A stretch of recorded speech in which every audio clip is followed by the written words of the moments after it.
சவுக்கு சங்கர் என்ன தப்பு செஞ்சாரு? பேசினதுக்காக நீங்க குண்டாஸ் போடுவீங்க அப்படின்னா என்ன விதமான அடக்குமுறை இது? கான்ஸ்டிடியூஷனுக்கே அகைன்ஸ்ட். அதை குற்றமா நீங்க சுமத்தும் போது பாத்தீங்கன்னா ஒருத்தன் பேசவே கூடாதுன்னா என்ன தவறு? இத போட்ட கமிஷனர் அருண் அவரை சம்மன் பண்ணிருக்காங்க. சோ அந்த மாதிரி போலீஸ் ஆபீசர்ஸ் எல்லாம் நான் என்ன வேணா பண்ணுவேன் அப்படின்ற போலீஸ் ஆபீசர்ஸ் எல்லாமே பாத்தீங்கன்னா போலீஸ் சர்வீஸ்ல இருந்தே மாற்றம் செய்யணும்.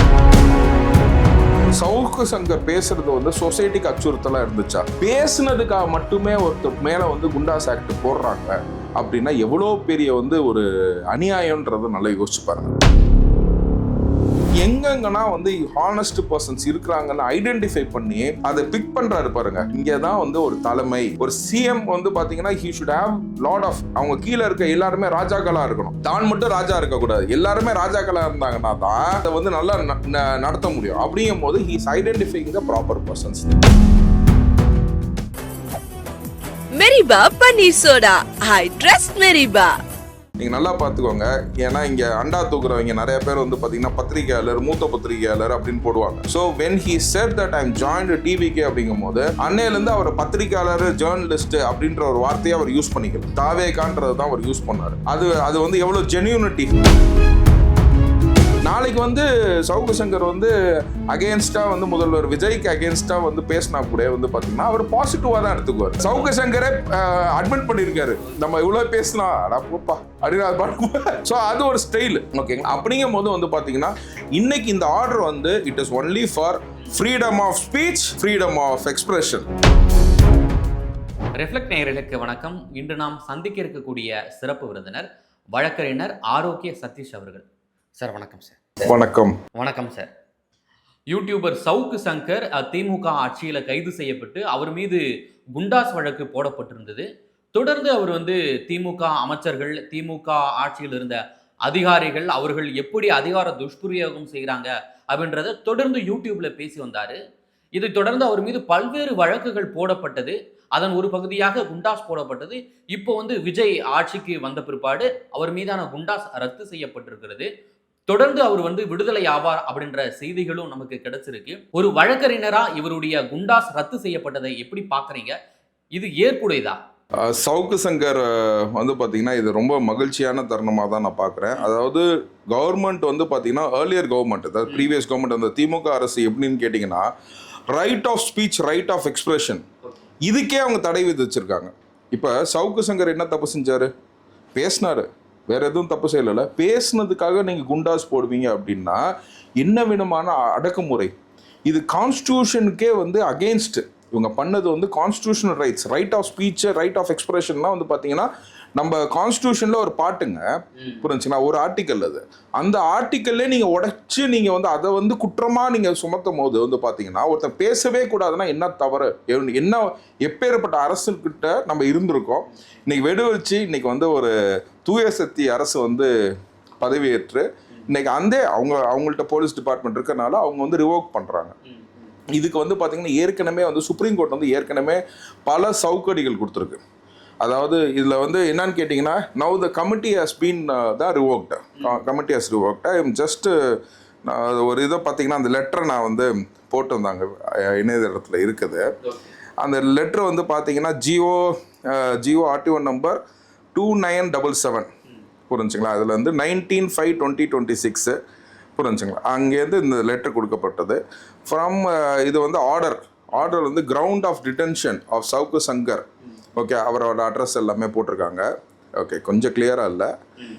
வேர் placed before the advisory board under the section 10 of Tamil Nadu preventive detention act 1982. ஓகேங்களா? The advisory board perused the grounds detention report of the detaining authority sent by the government. The connected records and also heard that the oral representation of the detentee, அதாவது சவுக்கு சங்கர்கிட்ட பேசியிருக்காங்க. அவங்கள்ட்ட என்னன்னு சொல்லி கேள்வி கேட்டிருக்காங்க. அவர் explain பண்ணியிருக்காரு. So இந்த என்னன்னு கேட்டிங்கன்னா advisory board has expressed its unanimous opinion that there is no sufficient cause for detention through Savukku Shankar அப்படின்னு சொல்லி போட்டிருக்காங்க. Section 12 of Tamil Nadu act 1982 hereby revoke the order of the detention அப்படின்னு சொல்லி செக்ஷன் 12 படி வந்து பார்த்தீங்கன்னா அவங்க ரிவோக் பண்ணியிருக்காங்க. இப்போ அட்வைசரி போர்டு நீங்கள் எடுத்தீங்கன்னு வச்சுக்கோங்க, ஏற்கனவே பல வழக்கில் அவன் வந்து சொசைட்டிக்கு அச்சுறுத்தலாக இருந்தால் தான் நீங்கள் வந்து பார்த்தீங்கன்னா குண்டாஸே போட முடியும். இப்போ நல்லா யோசிச்சு பாருங்கள், நீங்களும் ஒரு யூடியூபரு புரிஞ்சுக்கலாம், சவுக்கு சங்கர் பேசுறது வந்து சொசைட்டிக்கு அச்சுறுத்தலாக இருந்துச்சா? மத கலவரத்தை தூண்டினாரா, இல்லைன்னா வேற ஏதாச்சும் ஒரு விஷயம் செஞ்சாரா? அவர் சொசைட்டிக்கு ஏன் குண்டாஸ் வந்து ரவுடிஸ் எல்லாம் போடுறாங்கன்னா அவன் வந்து வழிப்பறி செய்வான், இது பண்ணுவான், மாமூல் கேட்பான், அப்படிப்பட்ட ஆள் தான் வந்து சொசைட்டியை வந்து டிஸ்டர்ப் பண்ணுறவன் புரிஞ்சுங்களா? அப்பேற்பட்ட பர்சனுக்கு தான் வந்து போட வேண்டிய குண்டாஸ் ஆக்டை பேசுனதுக்காக மட்டுமே ஒருத்தர் மேலே வந்து குண்டாஸ் ஆக்ட் போடுறாங்க அப்படின்னா எவ்வளோ பெரிய வந்து ஒரு அநியாயன்றதை நல்லா யோசிச்சு பாருங்க. அவர் வழக்கறிஞராக நான் வந்து I felt very happy that அது ஏற்கனவே வழக்காடி நீங்கள் பெயில் வாங்கி வெளியில் வந்து திரும்ப நீங்கள் கேஸ் ஆடி இவ்வளோ இப்படின்னா இருக்கக்கூடாதுங்க புரிஞ்சுங்களா? எனக்கு தெரிஞ்ச என்னன்னு கேட்டிங்கன்னா government should correct their mistakes. இப்போ ப்ரீவியஸ் கவர்மெண்ட் இப்போ வந்து தமிழக அரசு தான், it was run by DMK government earlier. Now it has been run by TVK parties. தமிழக கவர்மெண்ட் தான் இப்போ, வேற எதுவுமே நம்ம வந்து மாற்றம் ஒன்றும் கிடையாது. இப்போ ஆட்சியாளர்கள் மாறினால வந்து பார்த்தீங்கன்னா தவறுகளை கரெக்ட் செய்கிறார்கள். இதுதான் வந்து அட்மினிஸ்ட்ரேஷனில் வந்து எல்லாருமே கவர்மெண்ட் செய்கிறது எல்லாமே நல்லதும் கிடையாது, கவர்மெண்ட் செய்கிறது எல்லாமே தப்பும் கிடையாது. அந்த தப்பை உணரணும், அப்படி தான் வந்து நான் வந்து அதை ஃபீல் பண்ணுறேன் புரிஞ்சுங்களா? ஸோ அந்த விஷயத்தில் வந்து பார்த்தீங்கன்னா வந்து இது வந்து ரொம்ப நான் மகிழ்ச்சியான தருணம். இதில் இன்னொன்று என்னன்னு கேட்டிங்கன்னா, எனக்கு நியூஸ் கரெக்டாக கன்ஃபார்ம் பண்ண முடியல. இதை போட்ட வந்து கமிஷனர் அருண் புரிஞ்சுங்களா, அவருக்கு வந்து நோட்டீஸ் அமைச்சிருக்காங்க, summoning him why so thing has happened அப்படின்னு சொல்லிட்டு 27th May 2026 இது இந்த ஃபேக்ட் செக் பண்ணாமல் நான் சொல்கிறேன். ஏன்னா வழக்கறிஞராக நான் வந்து ஏன்னா நான் அந்த கேஸை பற்றி இல்லை, நானும் மீடியாவை பார்த்து தான் சொல்கிறேன். இந்த தகர்வை நான் படித்து காட்டினேன்னா இது கரெக்டான தகர்வுன்றதுனால படித்து காட்டினேன். ஸோ அவரை சம்மன் பண்ணியிருக்காங்க. ஸோ அந்த மாதிரி போலீஸ் ஆஃபீஸர்ஸ் எல்லாம், அதாவது நான் என்ன வேணால் பண்ணுவேன் அப்படின்ற போலீஸ் ஆஃபீஸர்ஸ் எல்லாமே வந்து பார்த்தீங்கன்னா போலீஸ் சர்வீஸ்லேருந்தே வந்து மாற்றம் செய்யணும், அட்மினிஸ்ட்ரேஷன் சர்வீஸ்க்கு அவங்கள தூக்கி போடணுன்றத உங்கள் சேனல் வழியாக தமிழக அரசுக்கு என் கோரிக்கையாக வச்சுக்கிறேன். அவங்க எங்கேயாச்சும் போய் ஃபைலை பார்த்துட்டு இருக்கட்டும், எதுக்கு போலீஸ் ஆஃபீஸராக, ஏன்னா கம்யூனிட்டியோட அவங்க போகணும், சொசைட்டியோட போகணும் புரிஞ்சுங்களா? அப்படிங்கும் போது வந்து பார்த்தீங்கன்னா அடக்குமுறை பாருங்க, அந்த அடக்குமுறை வந்து இப்போ நீங்கள் பார்த்தீங்கன்னா அந்த அருண் அவர்களுக்கு வந்து பார்த்தீங்கன்னா ஒரு 6 கார் இருக்குதான், ஓகேங்களா? நான் கேள்விப்பட்டது தான், வந்து 6 கார் இருக்கான். இப்போ 6 கார் இருக்கு, 6 டிரைவர் கவர்மெண்ட் கொடுக்குது. ஒரு காரில் தான் அவர் போக போகிறாரு, மிச்சம் 5 கார் டிரைவர் வந்து அவர் வீட்டு வேலையை செய்கிறாங்க. இதுதான் ஆர்டர்லி சிஸ்டம்னு சொல்கிறோம்.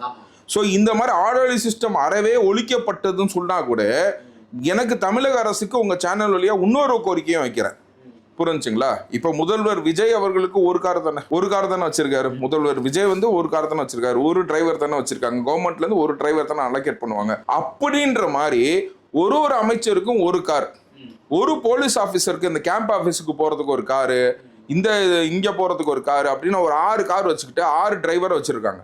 அப்படிங்கும் போது இதெல்லாம் அறவே ஒழிக்கப்படணும். ஒரு ஆஃபீஸருக்கு ஒரு கார் தான், ஒரு கார் சஃபிஷியன்ட் இல்லைங்க. ஒரு அமைச்சருக்கு ஒரு காரு, ஒரு முதலமைச்சருக்கு ஒரு காரு, ஒரு அதிகாரிக்கு ஒரு காரு அப்படிங்கிறது வந்து ஆமாம் 6 கார் 5 கார் வச்சுக்கிட்டு அந்த டிரைவர் எல்லாம் இவங்க வீட்டு வேலை செய்ய விடுறாங்க. இது வந்து இன்டைரக்ட் ஆர்டர்லி சிஸ்டம் புரிஞ்சுங்களா? இதையுமே வந்து உங்கள் சேனல் வழியாக வெளிக்கொண்டு வர்றேன். இவர் கண்டிப்பாக நம்ம முதல்வர் எல்லாத்தையும் கேட்குறாரு, எல்லாத்தோட வாய்ஸையும் கேட்குறாரு. நம்ம ஒரு சாமானிய வக்கீலாக நான் சொல்கிறேன், ஓகேங்களா? இந்த ஆர்டினரி அட்வொகேட்டாக சொல்கிறேன், this is the plea to the government. இப்போ ஒரு காரு, ஏன்னா பார்த்தீங்கன்னா நேற்று மஹேந்திராவில் வாங்கினதே பார்த்தீங்கன்னா 40 காரு 2,90,00,000 வாங்கியிருக்காங்க. இதுக்கு ப்ரீவியஸ் கவர்மெண்ட்டு 80 காரு வந்து 12 கோடிக்கு வாங்கியிருக்காங்க அப்படின்ற தகவல்னால் நமக்கு வருது. ஸோ அந்த ஃபினான்ஸ் சைடில் வந்து கொஞ்சம் இன்டெப்த்தாக நம்ம பார்க்கணும் அப்படின்னு சொல்லி அவங்க பார்க்குறாங்க. ஸோ அந்த மாதிரி விஷயத்தெல்லாம் நம்ம பார்க்கும்போது ஸோ இதை வந்து ஒரு அமைச்சர், முதலமைச்சருக்கு ஒரு காரு, அமைச்சருக்கு ஒரு காரு, எல்லா அதிகாரிகளுக்கும் ஒரே கார் தான் இருக்கணும் அப்படின்றது என்னோட கோரிக்கை. ஒரு கார் ஒரு டிரைவர் சஃபிஷியண்டா, எதுக்கு 5 காரு 6 காரு ஒரு அதிகாரிக்கு அப்படிங்கும் போது அறவே ஒழிக்கப்படணும். மேன் பவரை வந்து நல்லா யூட்டிலைஸ் பண்ணணும் அப்படின்றதா என்னோட advice to this new government. எந்த ஒரு முகாந்தரமும் இல்லாமல் யூடியூபர் சவுக்கு சங்கர் மீது குண்டாஸ் வழக்கு போடப்பட்டது அப்படின்ற போல சொல்றீங்க. இப்படி இருக்கும் பொழுது அவர் மீது குண்டாஸ் வழக்கு போட்ட அதிகாரிகள் மீது எந்த விதமான சட்ட நடவடிக்கைகள் எடுக்கப்படும், என்ன மாதிரியான சட்டம் அவர்கள் மீது பாயும், என்ன நடவடிக்கை அவர்களுக்கு கிடைக்கும்? சார் இது வந்து என்னன்னு கேட்டிங்கன்னா டிவிகே கவர்மெண்ட் டிவிகே பார்ட்டி வந்து பார்த்தீங்கன்னா அவங்க கொடுத்த அறிக்கையிலே வந்து பார்த்தீங்கன்னா யூடியூபர்களுக்கு வந்து பார்த்தீங்கன்னா பாதுகாப்பு சட்டம்னு ஒன்று கொண்டு வருவோம்னு சொல்லியிருக்காங்க. So they want to encourage all this people. ஏன்னா ஃப்ரீடம் ஆஃப் ஸ்பீச்சையும் ஃப்ரீடம் ஆஃப் எக்ஸ்பிரஷனையும் மதிக்கிறாங்க. புரிஞ்சுங்களா? இன்னைக்கு 100 கோடி 200 கோடி வச்சிருக்கவன் தான் மெயின் ஸ்ட்ரீம் சேனல் ஓப்பன் பண்ண முடியுது. புரிஞ்சுங்களா? ஆனால் யூடியூபர்ஸ் ஓகேங்களா, பணம் இல்லாதவர்கள் யூடியூப் வழியாக தான் நம்ம வந்து பேச முடியுது. அப்படிங்கும்போது சோஷியல் மீடியா வழியாக தான் பேச முடியுது. இப்போ நம்ம கருத்தை நம்ம தெரிவிக்கிறோம்ல, இந்த மாதிரி நடந்துட்டு இருக்கு, இந்த 6 கார் 7 காரை புடுங்குங்கன்னு சொல்றோம்ல. முக்தாருக்கு வந்து ஒரு பாதுகாப்பு 4 போலீஸு, இந்தமாரி என்ன செய்ய போறாங்க எது செய்ய போறாங்கன்னு தெரியல. இந்த மாதிரி வந்து பார்த்தீங்கன்னா police force has been wasted. புரிஞ்சுங்களா? Police force has been wasted. இதெல்லாம் வந்து பார்த்தீங்கன்னா ஹியூமன் ரிசோர்ஸ் மேனேஜ்மெண்ட்டுக்குன்னு இப்போ போட்டிருக்காங்க, மினிஸ்டர் போட்டிருக்காங்க. எங்கெங்கன்னா வந்து சும்மாவே வேலை செய்யறாங்க, எங்கெங்கன்னா ஓடி போட்டு சுத்திட்டு இருக்காங்க அப்படிங்கிறதெல்லாம் பார்த்து அவங்க எல்லாத்தையும் எடுத்து நம்ம கரெக்டாக யூஸ் பண்ணாவே போதும், கவர்மெண்ட் சர்வீஸ் வந்து ப்ராப்பராக ஃபங்க்ஷன் ஆகும். இதுக்காக தான் நான் வந்து சொல்றேன். இப்போ சவுக் சங்கர் பேச ஆரம்பிச்சு நம்ம எங்கெங்கேயோ போறோம்னா என்னன்னா என்டையர் போலீஸ் டிபார்ட்மெண்ட் தான் ஃபர்ஸ்ட் கரப்ஷன். எனக்கு ஒன்னே ஒன்று ரொம்ப மகிழ்ச்சியான தருணம் என்னன்னு கேட்டிங்கன்னா, இந்த இதுலேயே வந்து பார்த்தீங்கன்னா இந்த ஐஏஎஸ் ஐபிஎஸ் ஓகேங்களா, ஃபார் யுவர் இன்ஃபர்மேஷன், இன்னைக்கு வந்து பார்த்தீங்கன்னா இந்தியன் அட்மினிஸ்ட்ரேட்டிவ் சர்வீஸ் இன்னைக்கு வந்து இலாக்கள் மாறினா கூட ஐஏஎஸ் ஐபிஎஸ் ஐஎஃப்எஸ் ஓகேங்களா, ரெவன்யூ அஃபீஷியல்ஸு இதெல்லாம் வந்து பார்த்தீங்கன்னா இந்த யூபிஎஸ்சி வழியாக வந்து அப்பாயின்மெண்ட் ஆகிறவங்க எல்லாத்தையுமே வந்து பார்த்தீங்கன்னா சீஃப் மினிஸ்டர் தன்னோட கையில் வச்சிருக்காரு. புரிஞ்சுங்களா? தன்னோட கையில் வச்சிருக்காரு. அந்த போர்ட்ஃபோலியோ இன்னைக்கு சேஞ்ச் ஆன போர்ட்ஃபோலியோ கூட இன்னும் அவர் அதை மட்டும் விட்டு கொடுக்கல. என்னன்னு கேட்டிங்கன்னா அவர் மட்டும்தான் இவங்க மேலே ஆளுமனை செத்த முடியும். இப்போ மற்ற மினிஸ்டர்ஸோட இருக்கிறதோட சீஃப் மினிஸ்டர் கையில் இருக்கும் போது தான் ஒரு ஐஏஎஸ்க்கு ஒரு ஐபிஎஸ்க்கு ஒரு ஐஎஃப்எஸ்க்கு என்ன போஸ்டிங்காக இருந்தாலும் ஒரு கார் ஆர்டர்லி சிஸ்டம் ஒழிக்கப்படணும் அப்படின்னு கேட்டிங்கன்னா ஒருத்தனுக்கு ஒன்று அப்படின்னு நம்ம கொடுத்தோம் அப்படின்னாவே வந்து ஒரு நல்லா இருக்கும். ஏன்னா இந்த மாதிரி ஒரு சில யோசனைகள்லாம் நம்ம சொல்லும் போது தான் மேன் பவரை வந்து மாற்ற முடியும். தொடர்ந்து திரு விஜய் வந்து ஆட்சிக்கு வந்த உடனே திமுக ஆட்சி காலகட்டத்தில் முன்னாள் முதலமைச்சர் ஸ்டாலினுக்கு ரொம்ப நெருக்கமாக இருந்த ஐஏஎஸ் ஐபிஎஸ் அதிகாரிகளை வந்து பணியிட மாற்றம் செய்கிறாரு. தொடர்ந்து இந்த களை எடுப்பு நடவடிக்கைகளை எடுத்துக்கொண்டே வருகிறார். என்ன திட்டம் சார் அவர் வச்சிருக்கார்? சார் இதனால தானே சார் நம்ம 10.25 லட்சம் கோடி கடனில் இருக்கிறோம். புரிஞ்சுங்களா? ஐஏஎஸ் ஐபிஎஸ் இன்னைக்கு வந்து நம்ம நல்லது செய்கிறோமோ இல்லையோ சார், கெட்டது செய்யக்கூடாதுன்னு நினைப்பேன். புரிஞ்சுங்களா? அந்த மாதிரி ஒரு விஷயத்தில் வந்து பார்த்தீங்கன்னா இவங்கன்னா வந்து பெருச்சாளிகளாக இருந்திருக்காங்க, படித்த பெருச்சாளிகள். புரிஞ்சுங்களா? எப்படி ஓட்ட போடணும் எப்படி சம்பாதிக்கணுன்றதை மட்டுமே வந்து சொல்லி கொடுத்துட்டு இந்த மினிஸ்டருங்களுக்குனா வந்து இது பண்ணிட்டு இவங்கெல்லாம் களை எடுக்க வேண்டிய ஒரு விஷயம். அதே இல்லாமல் வந்து பார்த்தீங்கன்னா I am not telling about all IAS. இப்போ வந்து பார்த்தீங்கன்னா இன்னைக்கு அவங்க செக்ரட்டரியாக இருக்கிறவங்க வந்து பார்த்தீங்கன்னா மேடம் லக்ஷ்மி பிரியா மேடம்னா வந்து பார்த்தீங்கன்னா எங்கேருந்து எடுத்துகிட்டு வந்தார் பாருங்க. He is searching for the right person. எங்கே வந்து என்னன்னு கேட்டிங்கன்னா யார் வந்து ஹானஸ்டாக பேசுகிறாங்களோ அவங்களுக்குன்னா வந்து ஒரு வேஸ்டான டிபார்ட்மெண்ட்டில் தான் வந்து தூக்கி போட்டுருந்தாங்க. எல்லா இதுலேருந்து எங்கெங்கன்னா வந்து ஹானஸ்ட் பர்சன்ஸ் இருக்கிறாங்கன்னு ஐடென்டிஃபை பண்ணி அதை பிக் பண்ணுறாரு பாருங்க. இங்கே தான் வந்து ஒரு தலைமை. புரிஞ்சுங்களா? ஏன்னா ஒரு சிஎம் வந்து பார்த்தீங்கன்னா he should have lot of அவங்க கீழே இருக்க எல்லாருமே ராஜாக்களாக இருக்கணும். தான் மட்டும் ராஜா இருக்கக்கூடாது. எல்லாருமே ராஜாக்களாக இருந்தாங்கன்னா தான் வந்து பார்த்தீங்கன்னா அதை வந்து நல்லா நடத்த முடியும். அப்படிங்கும் போது he is identifying the proper persons தான் நான் சொல்லுவேன். யூடியூபர் சவுக்கு சங்கர் தொடர்ந்து விடுதலை ஆவார். அதுக்கடுத்து தொடர்ந்து அவர் வந்து யூடியூப்ல பேச ஆரம்பிப்பார். இனிமேல் திமுகவுக்கு எந்த மாதிரியான தலைவலி அவர் ஏற்படுத்துவார்? ஏன்னா ஏற்கனவே வந்து திமுகவினர் பேசியதால் தான் அவர் குண்டாஸ் போடப்பட்டது. இனிமேல் அவர் திமுக பேசுவேன் கம்பேக் அப்படின்ற போலாம் சொல்லியிருந்தாரு. இனிமேல் திமுகவுக்கு எப்படி இது ஒரு தலைவலியா அமையும்? அது ஏற்கனவே ப்ரொமோ இன்னைக்கு போட்டாங்க. ஐ எம் பேக்னு சொல்லிட்டு அவர் ஃபர்ஸ்ட் போட்டிருந்ததுன்னா வந்து இன்னைக்கு போட்டிருக்காங்க. அது ரொம்ப மகிழ்ச்சியான ஒரு தருணம் தான். ஏன்னா இவங்க பண்ண ஊழல்கள்லாம் வந்து பார்த்தீங்கன்னா அது எப்படி கொண்டு வர்றதுக்கு அது ஒரு பர்சனாக சவுக்கே நான் பார்க்குறேன். புரிஞ்சுக்கலாம்? எனக்கும் அவருக்கும் நிறைய வேரியஸ் கருத்து வேறுபாடுகள் இருக்கலாம் சில விஷயங்களில். ஆனால் பல விஷயங்களில் வந்து பார்த்தீங்கன்னா let us take positive things alone. அவர்கிட்ட இருக்க இதை நம்ம பார்க்கக்கூடாது. ஏன்னா உங்களுக்கும் எனக்குமே வரும். எனக்கும் எங்கள் அப்பாவுக்குமே வந்து கருத்து வேறுபாடு இருக்கும், எனக்கும் என் ஒய்ஃபுக்குமே கருத்து வேறுபாடு இருக்கும். அந்த மாதிரி எல்லாத்துக்குமே எல்லா கருத்தையும் நம்ம ஒத்துக்க முடியாது. ஆனால் இருந்தாலும் வந்து பார்த்தீங்கன்னா மெஜாரிட்டியான அவரோட கான்ட்ரிபியூஷன் டு திஸ் யூடியூப் வந்து இட் இஸ் ரியலி ஹை. அவரோட ஸ்பீச் வந்து வரணும், அவரோட இன்டெலிஜென்ஸை வந்து திரும்ப இது பண்ணி அந்த நியூஸஸ்னால் வந்து அவர் கொடுக்கறது வந்து which will be very informative to this society அப்படின்றத நான் ஃபீல் பண்ணேன். சவுக்கு சங்கர் வந்து வெளியானதில் மிகப்பெரிய பங்கு ரெட்ஃபிக்ஸ் ஃபெலிக்ஸ் ஜெரால்டுக்கு இருக்கு. அவர் தான் வந்து முதலமைச்சரிடம் நேரடியாக பேசி சவுக்கு சங்கர் குண்டா ரத்து செய்யப்பட்டதற்கான அனைத்து முயற்சிகளுமே அவர் தான் எடுத்தார் அப்படின்ற போல செய்திகள் வெளியாகுது.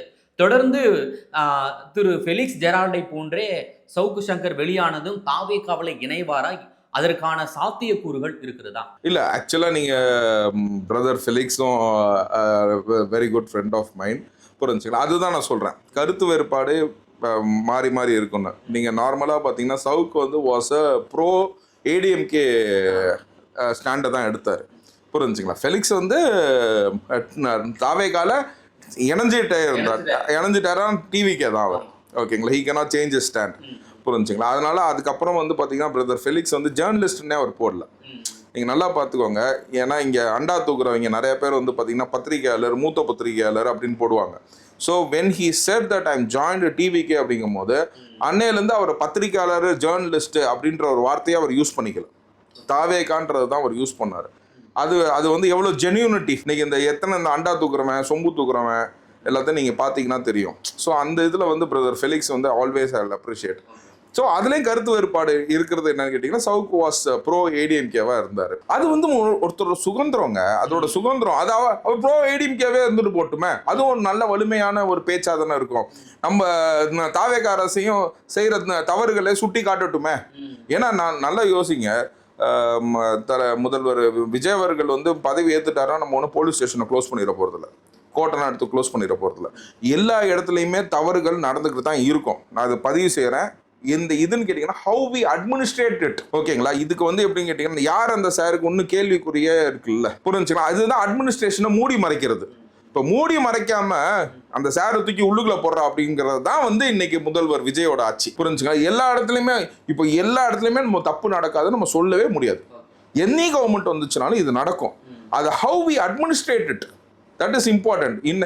நாளைக்கு வந்து சவுக்கு சங்கர் வந்து அகேன்ஸ்டாக வந்து முதல்வர் விஜய்க்கு அகேன்ஸ்டாக வந்து பேசினா கூட வந்து பார்த்தீங்கன்னா அவர் பாசிட்டிவாக தான் எடுத்துக்குவார்.